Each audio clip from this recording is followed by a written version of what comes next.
Back in Season 3 of Marvel Rivals, accessories were added to the game. Basically, they're like trinkets that you can equip to the characters in the game that play little animations during gameplay. Now, overall, these are pretty neat, but today I want to talk about the ones that are weird, or just interesting, like Star-Lord. Now on the surface, this doesn't seem strange at all.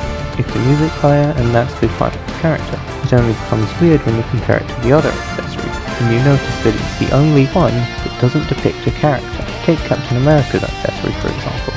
It's based on Bucky, specifically his original design from the 40s. I like this accessory.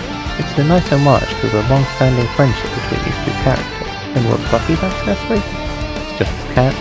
Surprisingly, this isn't the only time something like this happens. The Human Torch, for example, has an accessory depicting Spider-Man. However, the Black Cat's accessory also depicts Spider-Man. With both of them having accessories of the same character, it was inevitable that one of them wouldn't have that fable return. However, neither of them did. Spider-Man's accessory rather appropriately depicts MJ, but would you believe there's still another example of this? Emma Frost's accessory is a bag modeled after Jeff the Land Shark. Jeff, on the other hand, has an accessory that depicts Deadpool. However, in this case, Deadpool also has an accessory based on Jeff. In fact, his Jeff plush has its own, smaller Deadpool plush, which is pretty funny. It's also a good segue to the next group I want to talk about, characters with accessories based on themselves. Thor and Loki are both in this group, with Thor having himself as a frog, and Loki having himself as an outfit. Those Penny Parker, although that's her too, and not her. In fact, Thor and Loki are technically different characters as well, but that does make sense. I mean, what character would be so narcissistic as to have an accessory that's just them?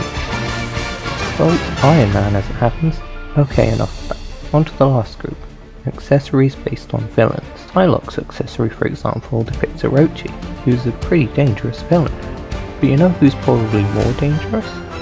Galactus, who for some reason is one of Spiralbell's accessories. Now, the last one we're going to talk about actually falls into this group and the previous one. And you may be thinking, how is that possible?